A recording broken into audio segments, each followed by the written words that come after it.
Hey guys, welcome back to another video finally. Sorry that it took so long. I had COVID, and then I got super tired, so I didn't want to do anything basically. In around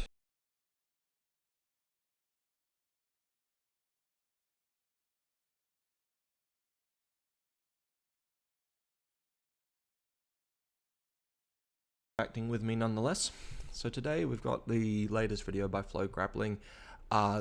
Sorry, one second. With Diego Pato versus Joao Mendes. So Diego's over here and Joao, Mr. Mendes is over here. I apologize if I am butchering that pronunciation, but this was for the Crown Grappling, and so I believe this is like Flow Grappling's own event, and so this is the light featherweight, sorry, the featherweight finals, and already we're into the fucking action. Wow. So we're here. Like he goes. Mendes, Mr. Mendes here goes for Professor Mendes goes for the tackle, and then I love what I saw there with like the sat down to prevent the tackle, because obviously both of these guys probably feel a little bit better playing guard. Although like based on the body language, I'd say that Professor Mendes enjoys playing top position more. And then Professor Pato over here does not. And so usually though, like stereotypes exist for a reason. The small ends always like playing guard and they always like pulling guard because, you know, it's hard to get takedowns when you're little. The reason being is that, you know, like you actually do need a fair bit of strength because you're meant to be lifting the other person. And so when my judo coach used to be like, yeah, that's it, Josh, just like lift them off their feet. Well, how the fuck am I meant to do that? And it's very, very difficult to like judo players are some of the most chimp strong people I've ever met in my life. And so generally you don't see small people playing takedowns because it's actually quite physically hard. And so I love what we saw here by Professor Mendes already. So he went for the tackle. Already he's controlling the ribs and he's like neutralizing this grip. This grip here for Pato is a little bit too low. So Professor Mendes here controls the outside ankle, and then straight away you can see how like he launches himself backwards and off the floor. He's literally cleared the floor right now, and then he like teleports around the side. So he like lands and then dives back around the side into like a leg drag position, and it's really cool sort of explosive power that's possible when you're only 70 kilos thereabouts. And like proportionately, these guys like power to weight ratio, they've got a much higher power to weight ratio than big people like myself, even though big people generally end up stronger overall. It's not exactly like I can just spring handstand myself back and then dance as quickly as that. And so and like if you wanted like a proof of the power to weight ratio, he's literally doing a single arm. Well, like they're both involved here because the grip strength is insane.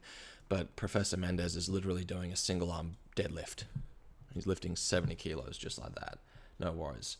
And so very, very difficult to hold these little wriggly fucks down, especially because they're so small and you can see that like leg weave, that type of thing. And like the guard here was really nice. I liked what we're seeing with the guard here. And I quite like watching small people play, like professional black belts play their guard and things if they're smaller, because generally they're really technical and you can learn quite a fair bit. And so like the ideal of what you should be doing is as technique to beat speed and advantage like this. Of course, it's kind of interesting because jiu-jitsu kind of becomes almost a different sport at different weight categories, right? So like you would never see this type of play at like Marangali's size, but you see this type of play all the time with Musumeci. And so it's like almost a different sport in a way. And we see that there's a really nice Saitoshi guard here. This is how I know it is a Saitoshi guard, lapel wrap. And you can see that he almost managed, Pato that is, almost managed to off-balance Professor Mendes. Professor Pato almost managed to off-balance Professor Mendes. And I'm not going to lie to you guys, I'm not the most familiar with lapel wraps. I used to be into them. Like I used to be into them a fair bit, but then that was when I was 70, 80 kilos at 18, 19 when I first started jiu-jitsu. But then the Maori genetics kicked in, and I grew up to 110 kilos, and so like I can get away with not necessarily slowing the other person down with lapels. And that's not saying that it won't work on me or for me. It's just saying that my favor, it fell out of favor with me a little bit, because I just enjoyed more straightforward grappling is probably the best way to put it. And so I never studied, and I don't know that much about it, but we'll try and infer what we can, okay? And so yeah, we're here into like this leg wrap. He gave up on the lapel. I think actually probably not giving up on the lapel. He's passed it into this other hand, which seems very difficult to deal with if you're on top player. And then the problem is that I can see from what becomes of this is you can attack the knee in like an inversion straight away. So for example, if Professor Pato is allowed to roll up and over the top with this leg, this knee will come and shift onto the other side as the toes start rotating down towards the ground. So what ends up happening is he'll lift his bum up and over. These toes will start pointing as the knee shifts over the top, and then this foot will latch over the top of the leg. And then all of a sudden, because the hand's underneath the ankle, you have a pretty nasty attack on the knee.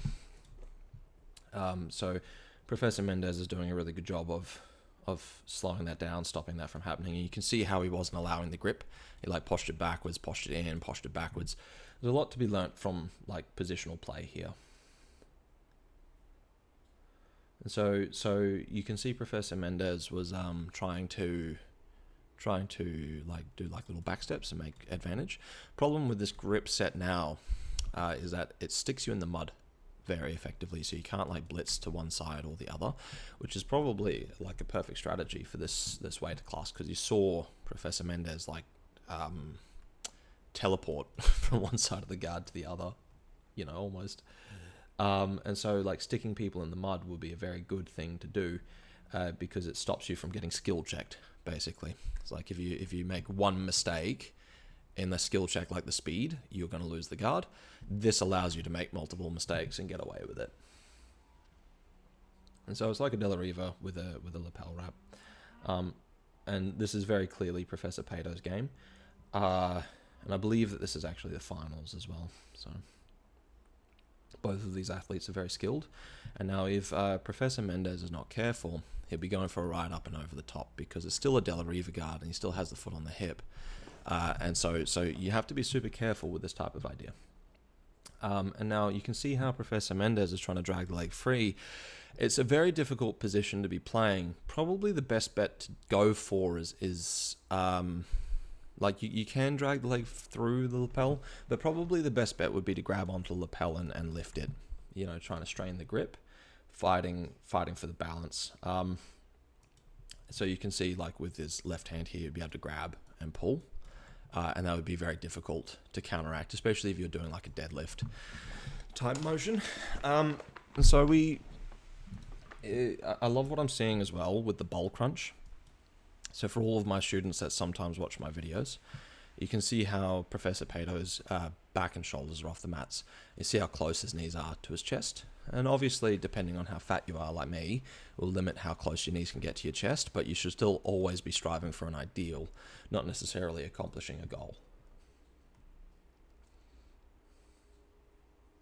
And so, yeah, so there's nothing happening for that lapel wrap, so we give up on it and go for the sleeves. And so we're fighting for that inside space. The double sleeve grip is very difficult to deal with, and Professor Mendes is doing a good job by like backing the hips away. So now it's very hard to be lifted up and over the top. But unfortunately with this type of setup, with the feet on the biceps and like a classical spider and a lacile, very hard to start making progress around either side.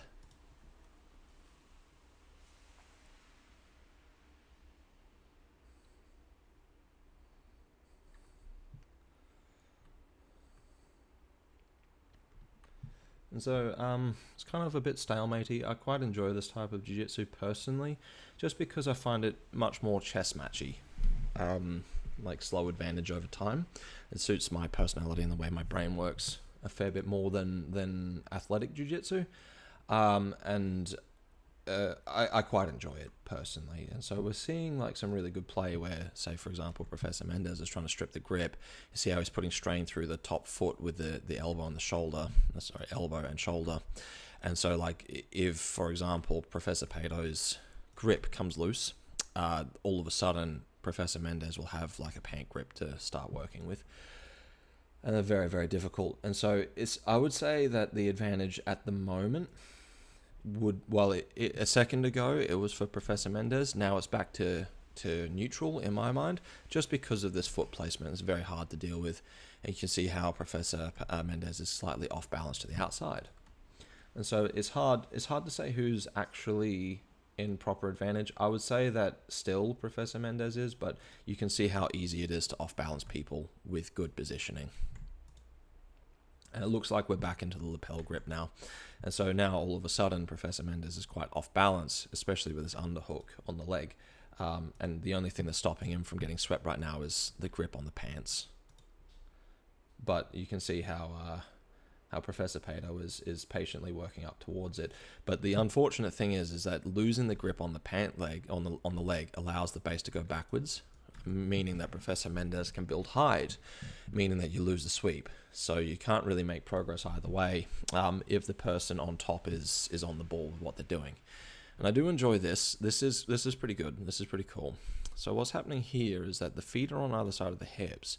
The knees are flared to the outside, and we can make like an angry face, right?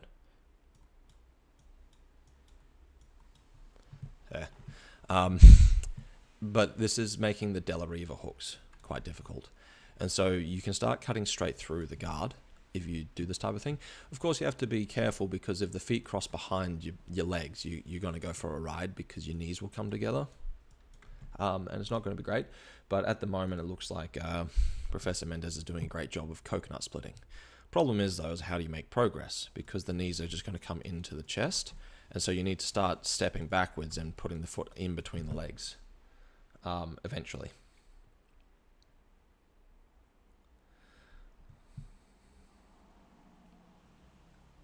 And so you can see how I really enjoy what Professor Pato is doing as well with this foot. Pushing it all the way away into the shoulder is like a really good distance management tool, as not allowing Professor Mendes in closer. And so playing the trombone with your leg, out and in, is a really good way of managing the distance and stopping them from passing the guard before they even get close. And you can see straight away how Professor Mendes took a grip, so Professor Pato retook the grip, and now I wouldn't be surprised if we see the leg kick and then weave over the top for a lassile. Very nice, very nice. And this is finesse jiu-jitsu right now. So you can see how Professor Mendes overcommitted the leg forwards, and Professor Pato takes advantage of it, almost gets the sweep, but in doing so loses the sleeve grip, which allows Professor Mendes to use his insane power to weight ratio to lift everything off the floor and draw the leg back. And so it's hard to get the sweep because now we're going to keep coming forwards and we have to reset the position. And so very good backwards and forwards between these two athletes. They're very, very skilled, especially in technical play. So like slow advantage over time play. I'm really enjoying watching what they're doing.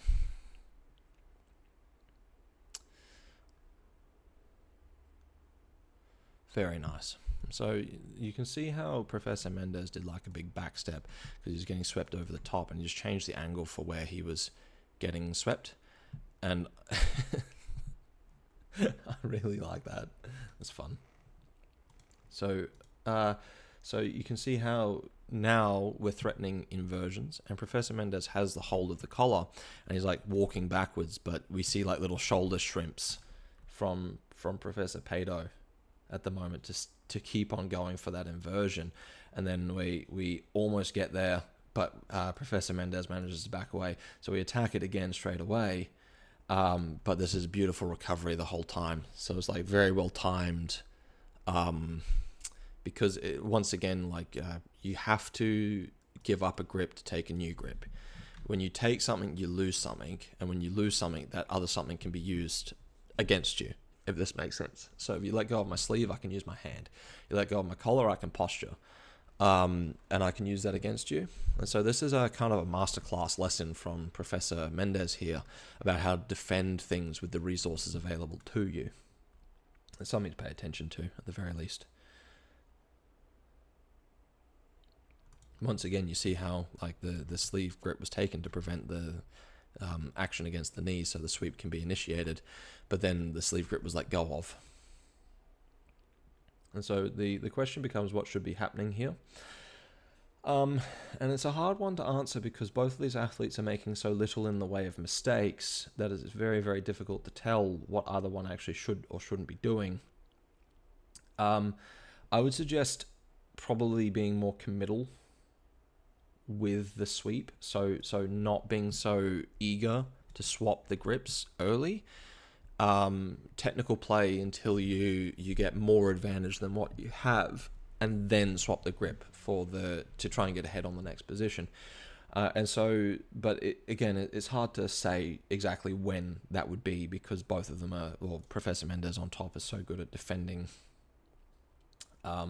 everything, basically. And so you can see how he's trying to bring the knee through. With this knee through here, pushing down on the inside of the knee backwards, it kind of eliminates a lot of the utility of this grip. And now, if you could somehow get this foot in between your legs, you actually would end up in a smash pass type position, although the leverage you get on the ankle is quite substantial. So it's a little bit hard to tell. You can see how Professor Mendes is doing a very good job of controlling, and then we go back into a Della Riva. And so the problem is that Professor Pato doesn't have control over the posture. So Professor Mendes can freely put his head down in order to maintain balance over this foot, and that makes it heavy. But without control over the posture, Professor Pato can't really pull him in to off balance him, and so we can get away with this type of posturing. You can see how Professor Mendes is trying to figure out this puzzle. He's straining the knee down, and so. What should you do to go about getting out of this position? If you're Professor Mendes, probably not that. If I had to guess, probably not that. The way you go about getting out of this position, I would imagine. So it's a problem because if you posture up too tall, you're going to get swept to the outside because the hips are going to follow you, and so the leg will act like a chock, swinging in, bringing the ankle with it because you're going to pull with your hand. That will pull your shin, that will pull his ankle, which will take the whole foot sideways, and then you'll lose balance because the other foot will be either on your shoulder or on your hip, and it'll be like a bridge inversion to the outside. So you lose balance to the outside. So that's what happens if you posture up too much. So the play, in my mind, should be exactly what he's trying here. He's getting hold of the pant grips and somehow freeing the foot. You can do that by either letting go and swinging the hand back through onto the knee, but the foot will follow you. So the entire thing you should be doing is kind of like super autistically just fighting this fight here to get the foot off of your bicep or your bicep off the foot so you can take hold of the pant leg. As soon as you take hold of that pant leg, you can posture up quite tall because there's now no pusher to off balance you. And so once you can take control over the posture, you can go quite tall, hips in, and then start passing the foot in between your legs. As soon as that happens, you can smash back down and start looking for, and you can see how Professor Pato, controlled the posture and yanked Professor Mendes in, and then he lost balance. And so that was the plan that Professor Mendes was going with, I'm pretty sure. And then he loses it because Professor Pato recognizes it and incorporates new problems. And so, as I was saying, it's easier said than done when you're analyzing it and you've got 3 minutes of talking to figure it out. It's not so easy when you have 10 minutes of play and then 5 seconds to figure it out,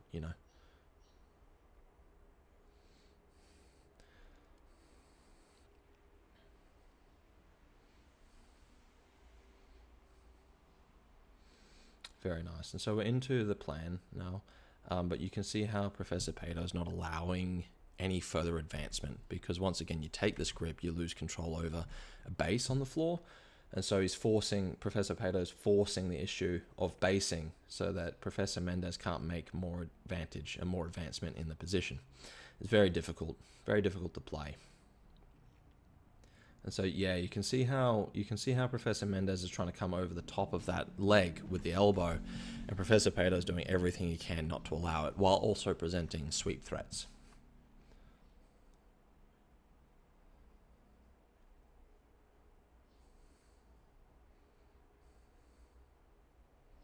Very difficult spot to play.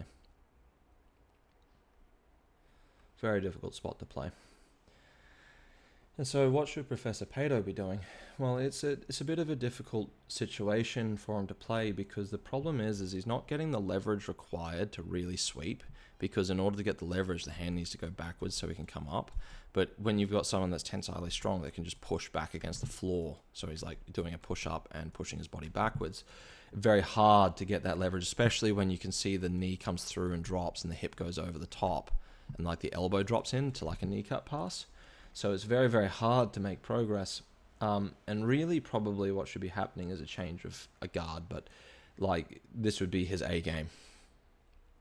And so maybe what the best bet is actually to connect to the hip with your foot and do like a leg press up while controlling the sleeve, and then you can pinwheel the sleeve down as you lift up on the leg, pivoting off of the hip. But again, it's hard to say what type of body movement his opponent has, you know.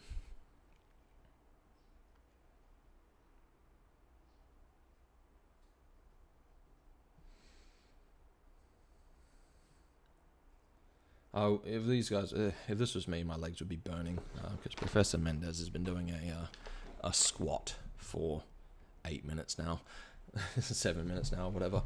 It's very difficult for him to be sitting in this position, and it's very difficult for Professor Pato because he's been doing an ab crunch for the same amount of time.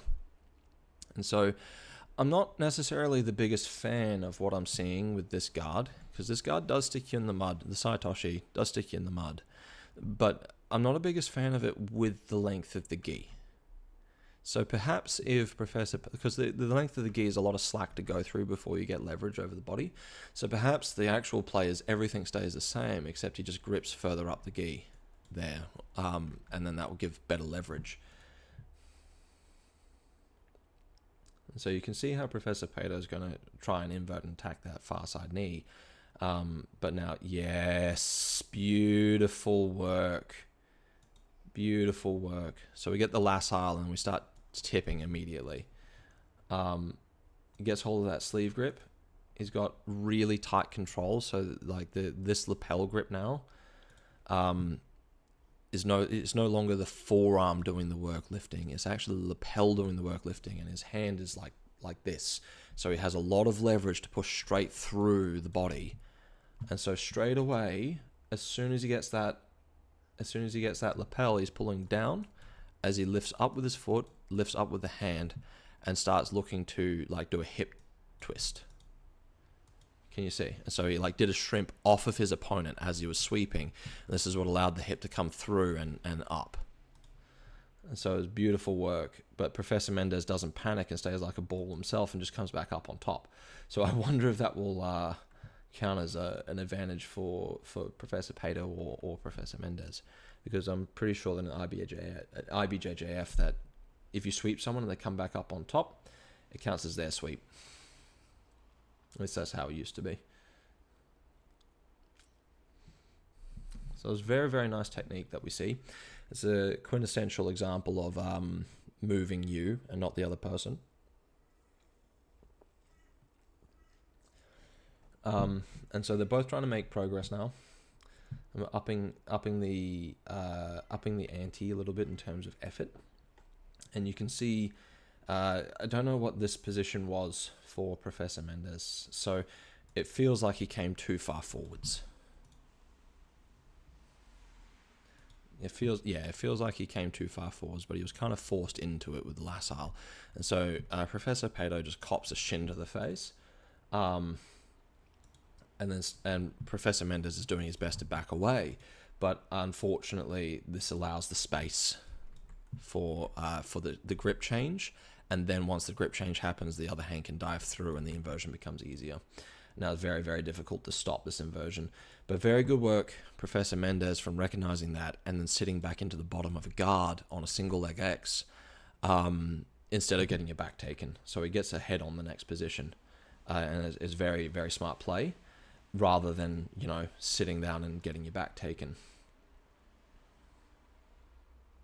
And as I said in one of the comments, like one of the comments in the last video was saying it was weird, saying that's a good play, and then went on to say that it was a good play. So I don't understand the gymnastics there, but like I explained in that comment, getting part of being good at jiu-jitsu is recognizing when you fucked it up, because not everything goes perfectly for you. If you always did everything perfect, you would never lose, and that's just by definition. You know, so you do make mistakes. Part of being good is recognizing when you fucked it and bailing out of it, and then getting ahead on the next spot. So that's how that goes. Sometimes you need to concede defeat in the inversion so that he's not over here somewhere fucking strangling you. And now, of course, like this footlock can be quite tight, but small people always have flexi ankles for some fucking reason because they have a foot fixation. And so, yeah, almost get into the reap. Professor Mendes looks to off balance to the right and then takes him back to the left. So this hips up and in will bring the knee further forwards and through, which allows like a deep half grip. And now from this position, once again, the backward roll is coming in. And so if this hip goes to the floor, that's the sweep completed. But it looks like instead he goes for the ankle lock. Oh, that doesn't look very good for the knee. So with this position, this would be very, very good for an ankle lock if Professor Mendes, for example, manages to get belly down. Professor Pato doesn't allow it and does a really nice big back step, maintaining the top advantage. And you can see how that ankle lock was going sideways and in. And then we get into like this very detrimental position for the knee, and it looks really kind of funky to me. And yeah, like that heel wrenching up into the outside did not look great. And so Professor Pato comes up and on top, defending the kind of the heel hook, is that type of motion. And then it is very, very hard to finish an ankle lock from the side, basically.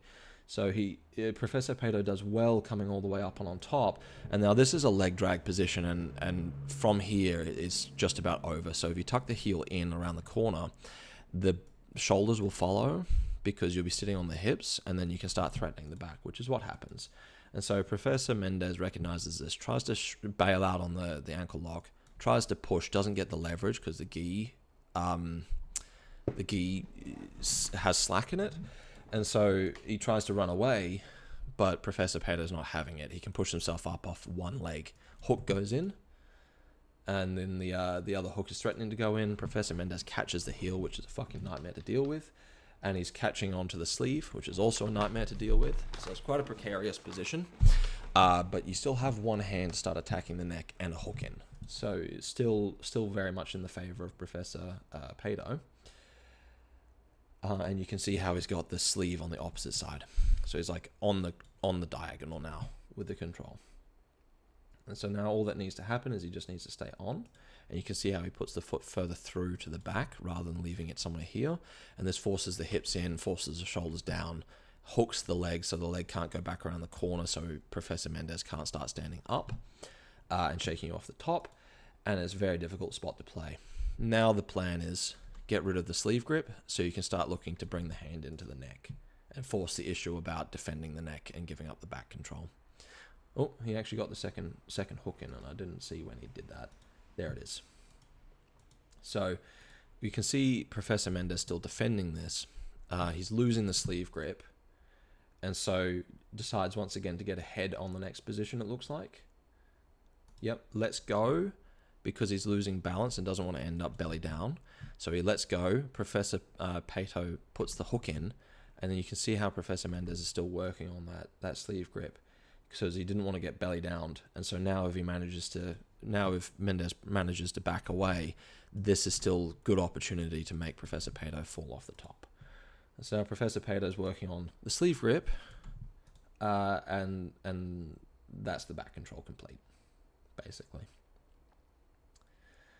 And so, very difficult spot to play. Professor Mendes is still working on trying to get out, but it looks like this, yeah, the choke is sunk in. And once you get into this type of spot where you've got a lapel, both hooks in, and the hand starts coming into the gi, it's pretty well over. And you guys can be like as good as you want, but if someone's on your back like this and they're pulling with intent, it's very, very difficult to escape this type of position. So Professor Pato does a really good job climbing up the back because he knows he's got the grip sunk in. He's probably got cross grip sleeves, so like a doorbell choke. And then he starts looking to roll across his face, encouraging Professor Mendes over the top. And so from here, yep, the leg comes in. We start looking to cross the feet. And then the tap happens, and it's very, very hard to stop that. So anyway, that's the finals of the Crown Grappling Championship for the lightweight. I hope you guys enjoyed. Very well done to Professor Pato for the win. The back take was something else. That was really, really nice. Anyway, guys, I hope you enjoyed that. Thank you so much for tuning in. I appreciate you. If you enjoyed it, please consider a like and a subscribe, and I'll see you all in the next one. Take it easy.